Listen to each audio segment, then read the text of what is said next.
Allah menciptakan penjahat besar di setiap negeri.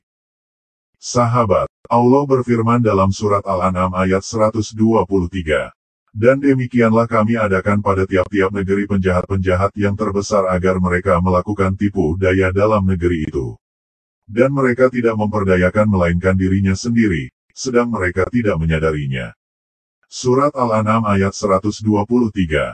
Sahabat, hampir di setiap negeri dan kota besar terdapat beberapa pembesar yang korup dan jahat yang melakukan tipu daya. Telah menjadi sunatullah di dalam masyarakat bahwa setiap kali Allah mengutus seorang rasul di suatu tempat untuk memberi bimbingan kepada mereka selalu ada pembesar-pembesar yang memusuhi rasul itu serta pengikut-pengikutnya. Padahal rasul itu bermaksud mengadakan perbaikan dan pembenahan. Sering muncul di beberapa negeri dan kota besar, sejumlah tokoh yang ingin merebut kekuasaan dan menimbun kekayaan dengan berbagai macam cara. Bawahan mereka yang tidak sejalan dengan pembesar mereka merasa bingung dalam melaksanakan tugasnya. Mereka tidak sanggup mengikuti pemimpin-pemimpinnya yang korup dan menyeleweng.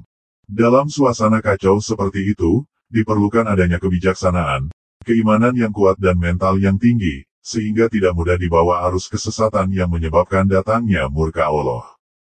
Yang dimaksud dengan pembesar-pembesar yang jahat ialah mereka yang menentang seruan agama dan memusuhi rasul-rasul serta pengikut-pengikutnya. Demikianlah keadaan negeri Mekah ketika diutusnya Nabi Muhammad. Keadaan serupa itu terus berulang di negeri-negeri lain. Para pembesar yang korup memusuhi rasul-rasul dan pengikut-pengikutnya yang menyampaikan ajaran agama. Pada hakikatnya mereka itu adalah penipu belaka, menipu dirinya sendiri, akan tetapi mereka tidak sadar. Telah menjadi sunatullah, bahwa suatu kejahatan akan membawa pada keburukan. Tiap-tiap tipu daya yang direncanakan terhadap hamba-hamba Allah yang saleh akhirnya menimpa diri pelakunya. Banyak peristiwa dalam sejarah manusia menunjukkan bahwa umat-umat yang menentang rasul-rasul dan para pengikutnya akhirnya dihancurkan oleh Allah dengan bermacam-macam azab, seperti bencana alam, dan lain-lain.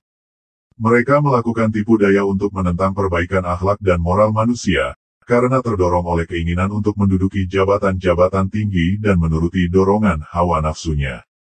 Mereka tidak menyadari bahwa akibat perbuatan yang buruk itu akan menimpa diri mereka sendiri, karena mereka tidak memahami sunatullah tersebut.